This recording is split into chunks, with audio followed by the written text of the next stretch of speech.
I got really interested in our reaction to our environments a couple years ago. Really, when I started my MFA, that was when I started really focusing in on a project and what I actually wanted to make my work about. So I started thinking about how we interact with our environments and then how we create these fake, false environments to go and seek out. And a lot of people don't spend any time in the actual environment of the earth or the ecosystems that we live in. So I started making small-scale prints from the mediums that I was used to, like etching and litho and woodblock prints, and realized that I wanted to kind of immerse people in the pieces I was making, make people stick around and try to figure out what's going on.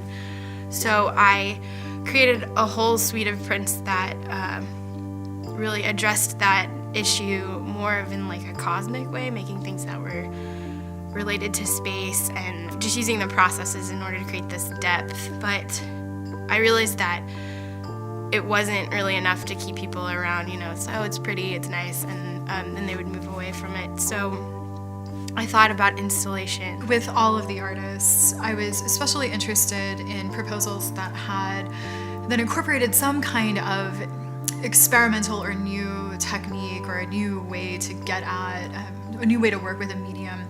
So Erin's work is installation-based, and it incorporates printmaking as an installation, which is something that not that many artists are doing right now. I created this large-scale forest installation for my MFA, and people are very excited about it. People here are very excited about it. I am sick of it. I'm very tired of looking at it and dealing with it.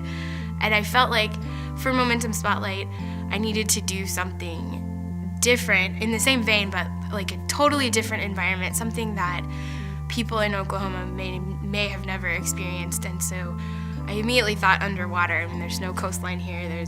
There's lakes and rivers and things like that, but most people don't have their scuba diving certification and haven't seen places like this. So I got really obsessed with the imagery of these colors, and I tend to lean towards cooler colors. That's one of the things that I'm very interested in, is just like greens and blues and turquoises of nature. So for Spotlight, I felt like to create this large-scale environment of an underwater scene would be challenging enough for me. It's sort of more an abstracted version of how I think about environments, how I feel about being underwater. And I'd like the viewer to really have to interact with it, but also just to sort of maybe be fooled for a moment that they may not be in a gallery setting with the white walls around you and that sort of scene. I think that Erin's work, she really intends for it to be, a tactile experience for people, that they come in and they come in direct contact with the work. They're not asked to step away from it and just observe it. And I think that'll be kind of an interesting art experience for people to actually be asked to come into this piece and, brush up against it, touch it. And I'm kind of excited to see how that comes to life. I feel like a lot of times in art experiences, we aren't allowed to touch anything. We aren't supposed to touch anything. And for me and my work, none of it's precious.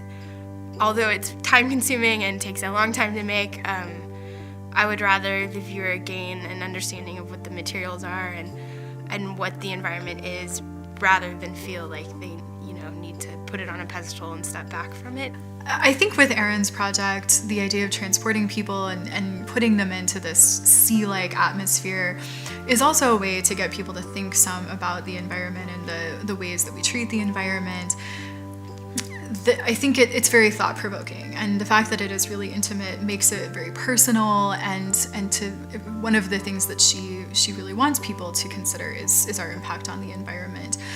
And you can, I think, do with that what you will, right? The experience that you have of being in this space, but it's a good reminder, especially of, I think, parts of the environment that we affect but don't see very often. As well as being interested in old processes and printmaking as its own entity, I'm also interested in art as existing only in space or only on the internet, or on a file or in a projection, I think that may be the next level of sustainability as far as like creating work that only exists that when you are projecting it or looking at it on the computer. So I like to include images that I've created using other people's images and meshing them together into these remixes of like different environments and then projecting them in the installations.